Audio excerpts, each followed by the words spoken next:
So far we have studied material cost unit and also labor cost unit. In the material cost chapter, we have studied about EOQ, problems on EOQ, and setting of stock levels, maximum stock level, minimum stock level, reorder level, average stock level, danger level, and also we have studied pricing of issue of material under FIFO method, LIFO method, and then weighted average method, simple average method. Then we have studied labor chapter, isn't it? In the labor cost, we have studied labor turnover, idle time, overtime, treatment of idle time cost, and overtime cost, and also we have studied methods of wage payments. Basically, time-based system and piece-based system.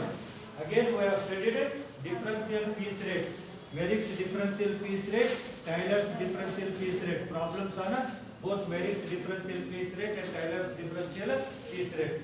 Then we have studied bonus plans of Halsey and Rowan. Isn't it? ನಾನು ಅನ್ಸುತ್ತೆ ಇದೆಲ್ಲ ನಿಮ್ಮ memory chip ನಲ್ಲಿ save ಆಗಿದೆ ಅಂತ ಅನ್ಕೊಂಡಿದ್ದೀನಿ. ಈಗ ನಾ ಏನು ಹೇಳಿದೆ ನಾನು ಅದೆಲ್ಲ ನಿಮ್ಮ ಮೆಮೊರಿ ಚಿಪ್ ನಲ್ಲಿ ಸೇವ್ ಆಗಿದೆ ಅಂತ ಅನ್ಕೊಂಡಿದ್ದೀನಿ. ನಿಮ್ಮ ಮೆಮೊರಿ ಚಿಪ್ ನಲ್ಲಿ ಸೇವ್ ಆಗಲಿಲ್ಲಪ್ಪ ಅಂತಂದ್ರೆ ಮತ್ತೆ ನೀವು ರೀಕಾಲ್ ಮಾಡ್ಕೊಳ್ಬೇಕು. ನಿಮ್ಮ ಮೆಮೊರಿಯನ್ನು ರೀಕಾಲ್ ಮಾಡ್ಕೊಳ್ಳಿ, ಸೇವ್ ಮಾಡ್ಕೊಳ್ಳಿ ನಿಮ್ಮ ಮೆಮೊರಿ ಚಿಪ್ ನಲ್ಲಿ. ಪ್ರಾಬ್ಲಮ್ಸ್ 15 ಮಾರ್ಕ್ಸ್ಗೂ ಬರ್ತಾವೆ ಮತ್ತು 5 ಮಾರ್ಕ್ಸ್ಗೂ ಬರ್ತಾವೆ ಅಂತ ಹೇಳಿದ್ದೇವೆ.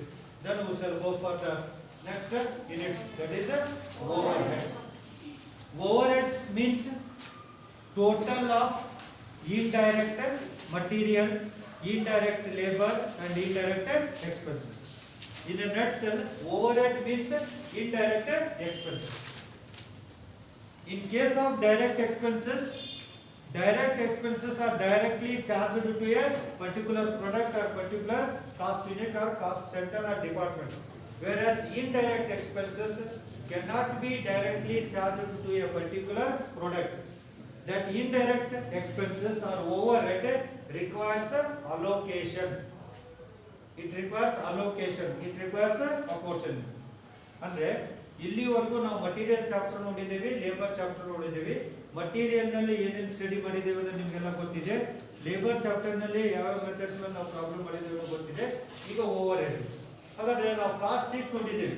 ಕಾಸ್ಟ್ ಶೀಟ್ ನಲ್ಲಿ ಪ್ರೈಮ್ ಕಾಸ್ಟ್ ಒಳಗಡೆ ಏನು ಬರ್ತಾವಲ್ಲ, ಪ್ರೈಮ್ ಕಾಸ್ಟ್ ಒಳಗಡೆ ಪ್ರೈಮ್ ಕಾಸ್ಟ್ ನಲ್ಲಿ ಏನೇನು ತೋರಿಸ್ತೀರಿ ಹೇಳ್ರಿ? ಪ್ರೈಮ್ ಕಾಸ್ಟ್ ನಲ್ಲಿ material, direct material, direct labour, direct expense, ಇವೆಲ್ಲ ಪ್ರೈಮ್ ಕಾಸ್ಟ್ ನಲ್ಲಿ ಬರ್ತಾವೆ. ಈ ಪ್ರೈಮ್ ಕಾಸ್ಟ್ ಆದ ನಂತರ ಏನು ಬರೀತೀರಲ್ಲ ನೀವು? Factory overhead, office overhead, selling and distribution overhead, ಅವಕ್ಕೆಲ್ಲ ಓವರ್ಹೆಡ್ ಓವರ್ಹೆಡ್ ಓವರ್ಹೆಡ್ ಅಂತೀರಿ. ಓವರ್ಹೆಡ್ ಅಂತೇಳಿ ಯಾಕೆ ಹೇಳ್ತೀವಿ? Those are all indirect expenses. ಅವೆಲ್ಲ ಏನಂದ್ರೆ ಪರೋಕ್ಷ ವೆಚ್ಚಗಳಿಗೆ ನಾವು ಓವರ್ಹೆಡ್ ಅಂತ ಕರಿತೀವಿ. ಡೈರೆಕ್ಟ್ ಎಕ್ಸ್ಪೆನ್ಸಸ್ ಅಂತಂದ್ರೆ ಅವು ನೇರವಾಗಿ ಒಂದು ವಸ್ತುವಿನ ಉತ್ಪಾದನಾ ವೆಚ್ಚದಲ್ಲಿ ನಾವು ಸೇರಿಸಲಿಕ್ಕೆ ಸಾಧ್ಯ. ಬಟ್ ಇವು ಓವರ್ಹೆಡ್ ಏನಿದಾವಲ್ಲ ಇವುಗಳನ್ನ ಪರ್ಟಿಕ್ಯುಲರ್ ಆಗಿ ಹೇಳಕ್ಕೆ ಬರೋದಿಲ್ಲ. ನಾನು ಮೊನ್ನೆ ಹೇಳಿದೆ ನಿಮಗೆ. ಫ್ಯಾಕ್ಟರಿ ರೆಂಟ್ ಅಂತ ತಿಳ್ಕೊಳ್ಳಿ. ಫ್ಯಾಕ್ಟರಿ ರೆಂಟ್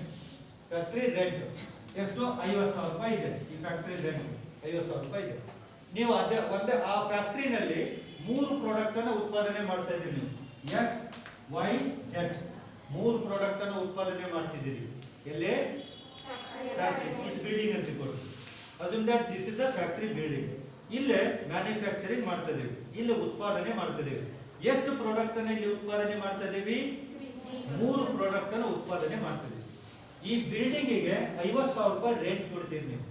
ಈ 50,000 ರೂಪಾಯಿನ ಯಾವ ಪ್ರಾಡಕ್ಟಿನ ಕಾಸ್ಟ್ಗೆ ಹಾಕ್ತೀರಿ? 3 ಪ್ರಾಡಕ್ಟ್ ನೀವು ಮ್ಯಾನುಫ್ಯಾಕ್ಚರ್ ಮಾಡ್ತಿದ್ದೀರಿ.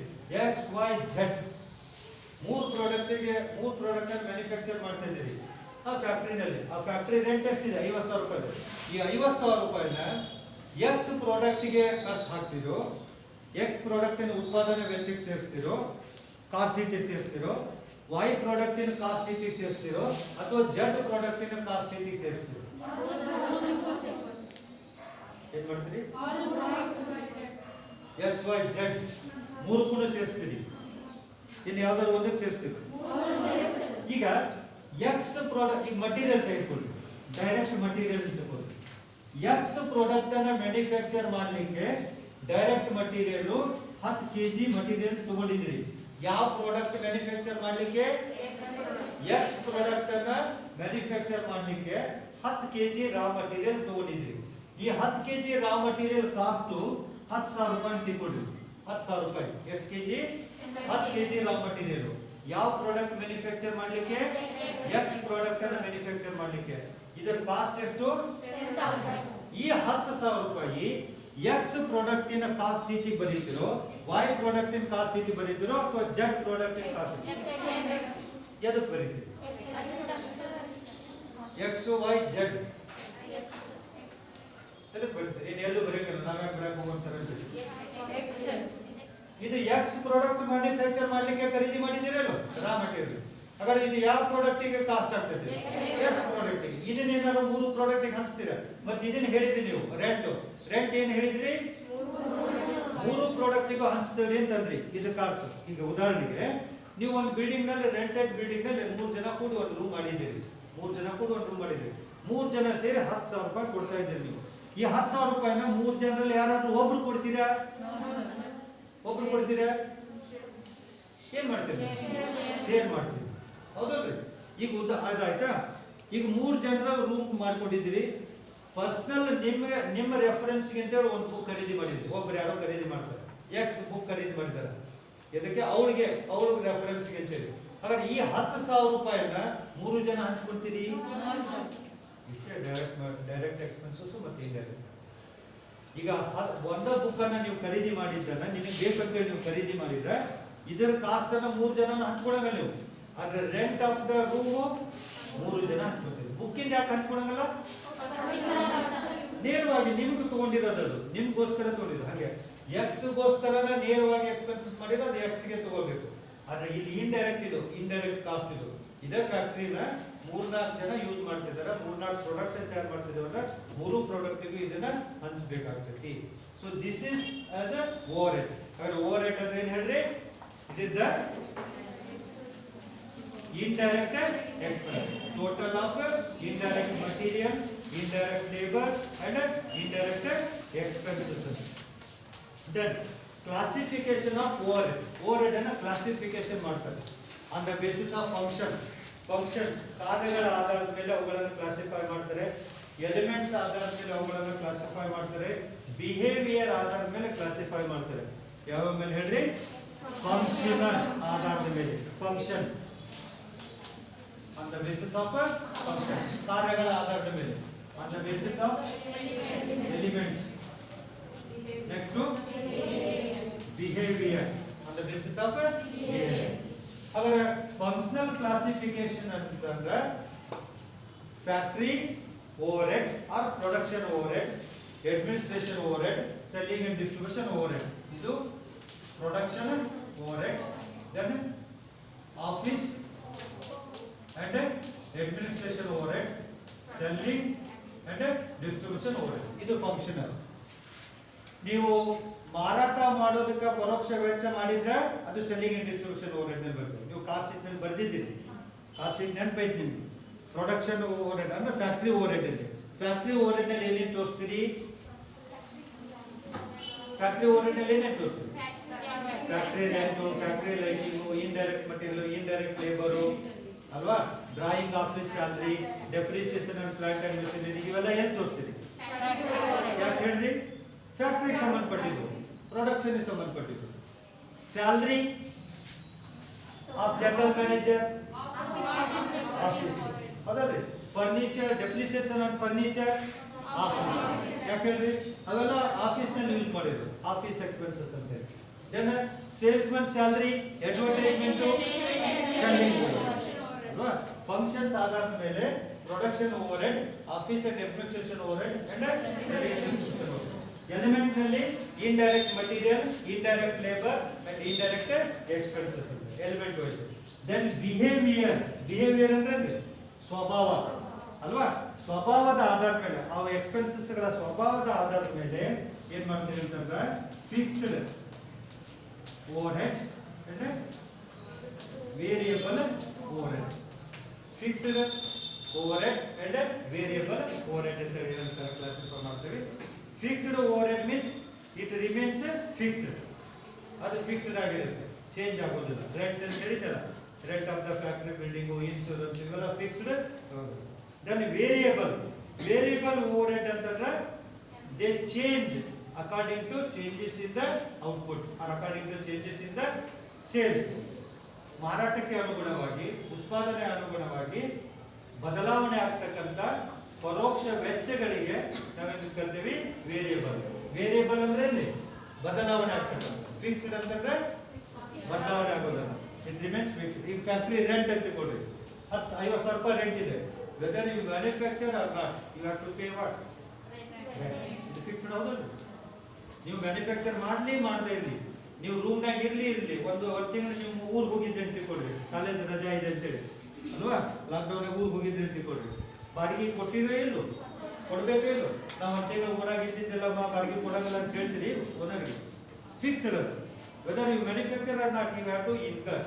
ವೆರಸ್ ಈ variable overhead it varies according to variations in the output. ಇದರಲ್ಲಿ ಪವರ್ ಬರ್ತದೆ, ಫ್ಯೂಯಲ್ ಬರ್ತದೆ, packing material, consumable stores, these are all variable overhead. In this way overheads are to be classified. Important feature of the overhead is overhead requires allocation and apportionment. overhead ಏನು ಮಾಡಬೇಕು ಹೇಳಿದ್ರನ್ನ ಅಪೋರ್ಷನ್ ಮಾಡಬೇಕು. 3 product ಆದಾಗ 3 ಪ್ರಾಡಕ್ಟಿಗೆ ಅದನ್ನ ಹಂಚಬೇಕು, ಒಂದೇ ಪ್ರಾಡಕ್ಟಿಗೆ ಅದನ್ನ ಸೇರಿಸಲಿಕ್ಕೆ ಬರೋದಿಲ್ಲ. That is the main characteristics of the overhead. Overhead ಅನ್ನ ಯಾವುದಾದ್ರೂ ಒಂದು ವಸ್ತುವಿನ ಉತ್ಪಾದನಾ ವೆಚ್ಚಕ್ಕೆ ಸೇರಿಸಲಿಕ್ಕೆ ಬರೋದಿಲ್ಲ, ಯಾವುದಾದ್ರೂ ಒಂದು ವಿಭಾಗಕ್ಕೆ ಸೇರಿಸಲಿಕ್ಕೆ ಬರೋದಿಲ್ಲ. ಹಾಗಾದ್ರೆ ಓವರ್ಹೆಡ್ ಅನ್ನ ಹಲವಾರು ಪ್ರಾಡಕ್ಟ್ಗಳ ಉತ್ಪಾದನಾ ವೆಚ್ಚಕ್ಕೆ ಹಂಚಬೇಕಾಗ್ತೈತಿ ಅಥವಾ ಹಲವಾರು ವಿಭಾಗಗಳಿಗೆ ಅವುಗಳನ್ನ ಹಂಚಬೇಕಾಗ್ತೈತಿ. ಅದು ಈ ಓವರ್ಹೆಡ್ನ ಒಂದು ಪ್ರಮುಖ ಲಕ್ಷಣ ಬರುತ್ತೆ.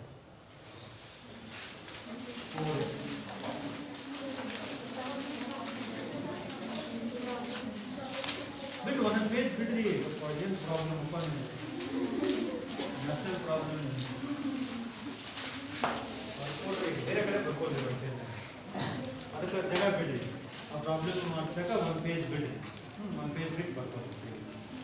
ಓವರ್ಹೆಡ್ಸ್ meaning ಬರ್ಬೋದು. An aggregate of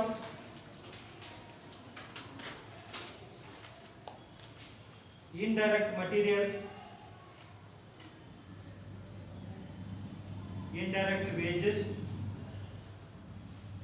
and indirect expenses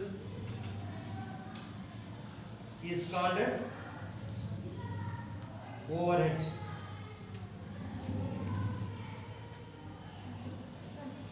Indirect material, indirect wages and indirect expenses is called overhead.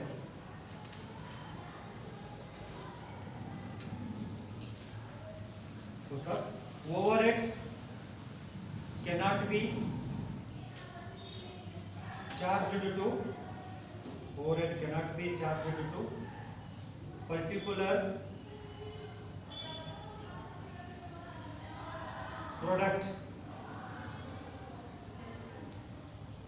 but to be apportioned on suitable basis, on a suitable basis.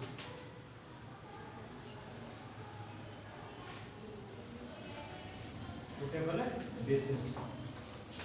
To be apportioned on a suitable basis. ಇಲ್ಲಿ ನಮ್ಮ ದೇಶದಲ್ಲಿ ಇದಕ್ಕೆ overhead ಅಂತ ಕರೀತಾರೆ, ಅಮೆರಿಕದಲ್ಲಿ ಇದಕ್ಕೆ burden ಅಂತ ಕರೀತಾರೆ. ಬರ್ಡನ್ ಅಂದ್ರೆ ಭಾರ, ಅದಲ್ರಿ ಬರ್ಡನ್, ಮೇಲು ವೆಚ್ಚ ಅಂತ. ಓವರ್ಹೆಡ್ ಅಂದ್ರೆ ಮೇಲು ವೆಚ್ಚ. ಕ್ಲಾಸಿಫಿಕೇಶನ್ ಇದೆ, ಕ್ಲಾಸಿಫಿಕೇಶನ್ ಇದರಲ್ಲಿ functional classification, functional classification, functional classification. ಇದರಲ್ಲಿ ಬರ್ಬೋದು ಫಂಕ್ಷನಲ್ ಕ್ಲಾಸಿಫಿಕೇಶನ್ ಅಲ್ಲಿ production overhead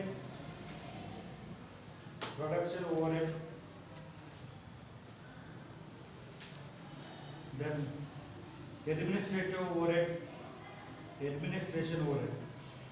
administration overhead, then selling and distribution overhead.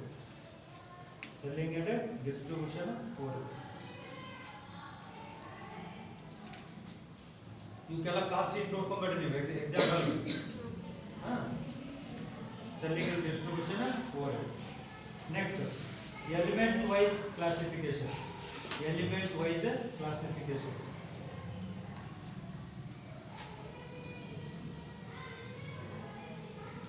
ಇದರಲ್ಲಿ indirect materials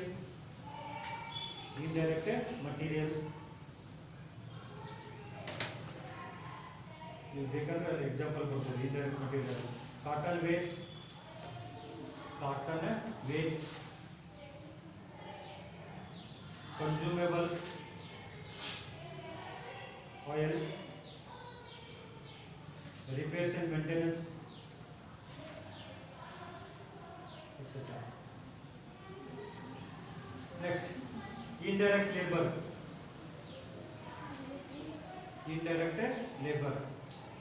Really, overtime allowances, bonus,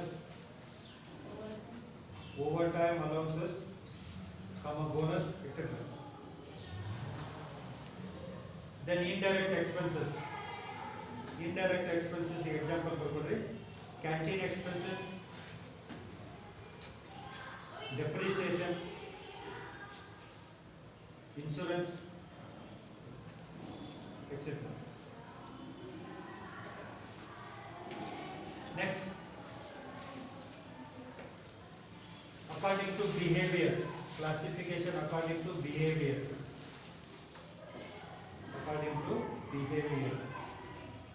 ಇದರಲ್ಲಿ fixed overhead meaning what? These expenses remains fixed.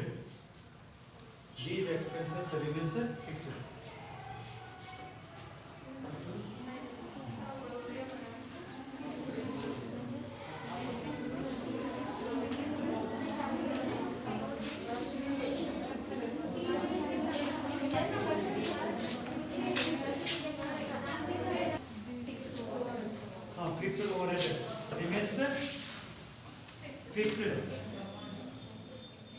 remains fixed. Irrespective of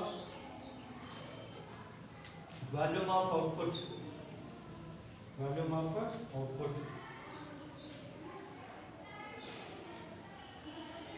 Examples for rent, salary, legal expenses, etc. Next, variable overhead.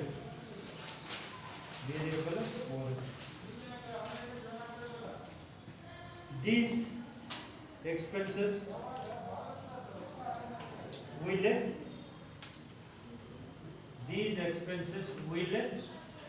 change.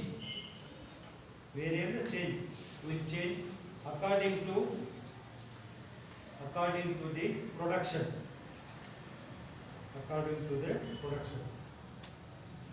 Example for power, fuel, consumable stores, etc. Next, semi-variable overhead.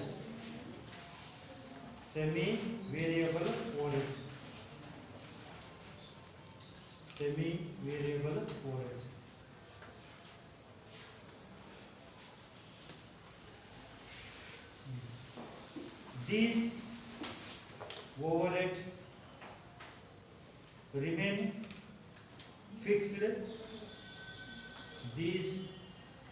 remain fixed. To some extent, and later on later to some extent fixed and later varies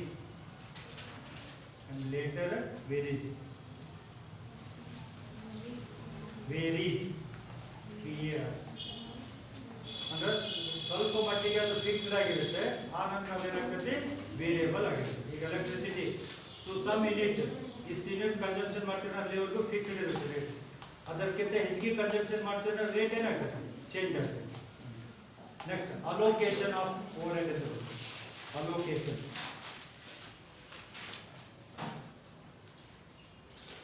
allocation means distribution of whole item of cost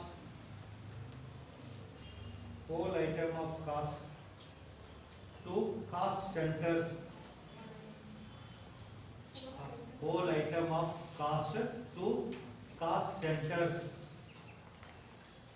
or cost units. Next, apportionment ಅಂತ ಬರುತ್ತೆ. there must be apportionment means allotment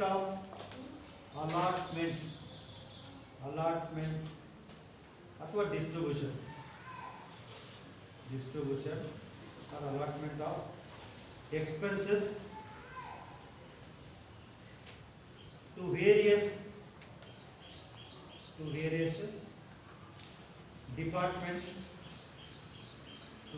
departments on a suitable basis.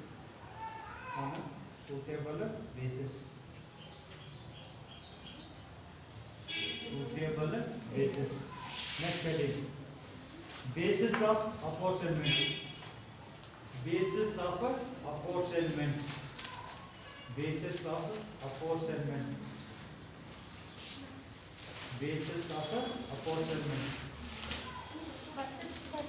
ಇದನ್ನೇ ಹೇಳ್ತಾ ಇರೋದು ಬರ್ಕೊಂಡಿದ್ದೀರಿ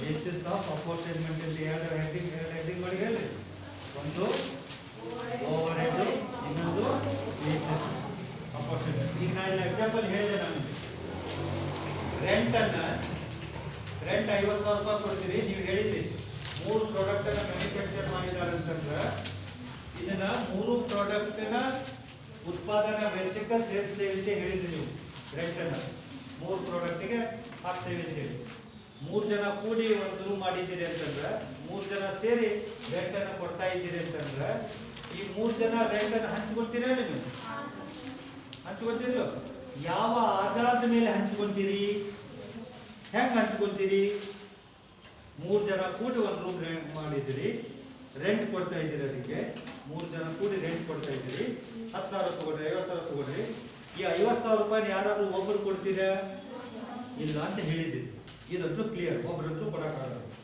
ಹಾಗಾದ್ರೆ ಈ 50,000 ರೂಪಾಯಿ ಏನ್ ಮಾಡ್ತೀರಿ 3 ಜನ ಹಂಚ್ಕೊಳ್ತೀರಿ now the question is on what basis do you share the expenses of rent ಹಾಗಾದ್ರೆ ರೆಂಟ್ ಎಕ್ಸ್ಪೆನ್ಸಸ್ ಅನ್ನ ಯಾವ ಆಧಾರದ ಮೇಲೆ 3 ಜನ ಹಂಚ್ಕೊಳ್ತೀರಿ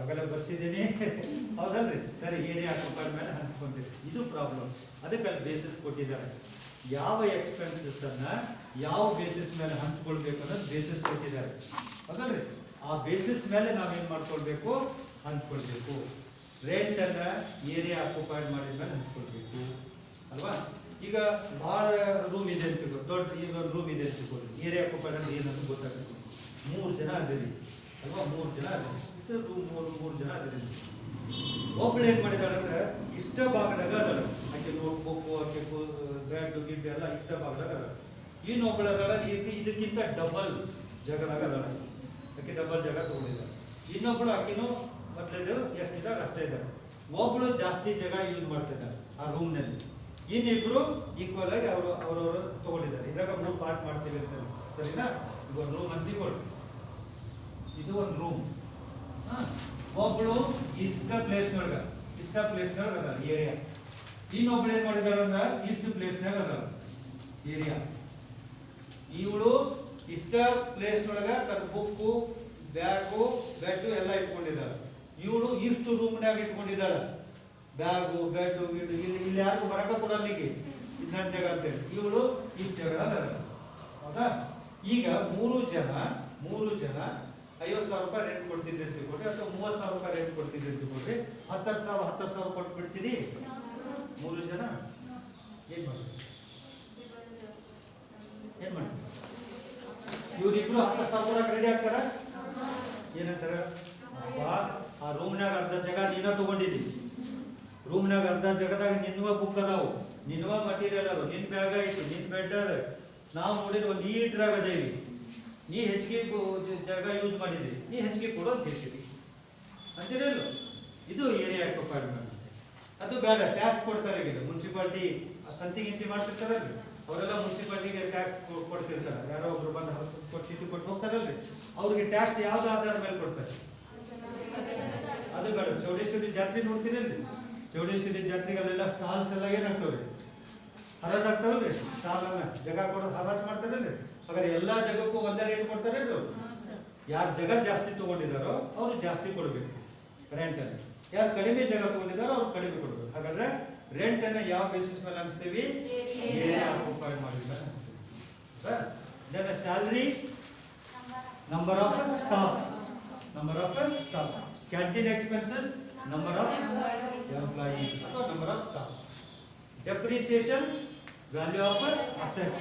ಡೆಪ್ರಿಸಿಯೇಷನ್ ಇತ್ತು ಅಂದ್ರೆ ವ್ಯಾಲ್ಯೂ ಆಫ್ ಅಸೆಟ್. ಸೊ ಹೀಗೆ ಕೆಲವೊಂದು ಬೇಸಿಸ್ ಅನ್ನ ಅಲ್ಲಿ ಬರ್ಸಿದ್ದೇನಲ್ಲ ನಾನು, ಅವುಗಳ ಬೇಸಿಸ್ ಮೇಲೆ, ಅವುಗಳ ಆಧಾರದ ಮೇಲೆ ಓವರ್ ಹೆಡ್ ಅನ್ನು ಏನ್ ಮಾಡ್ತಾರೆ, ಹಂಚುತ್ತಾರೆ.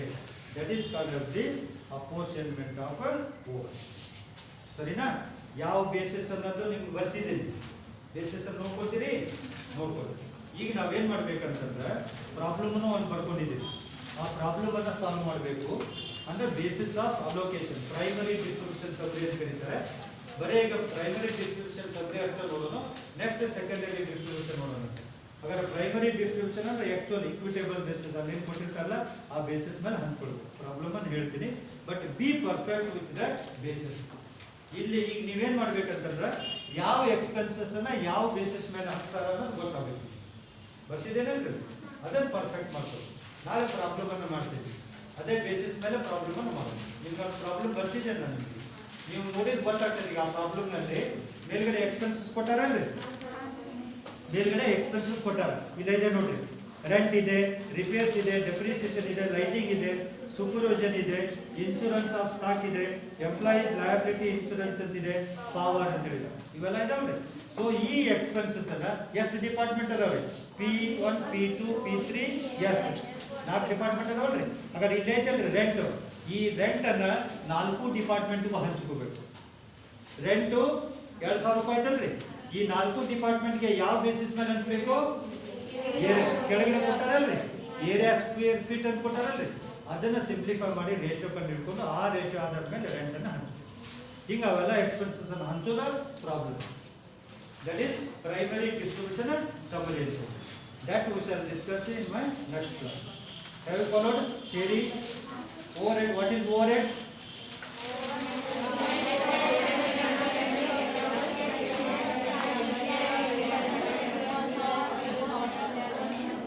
What is fixed overhead?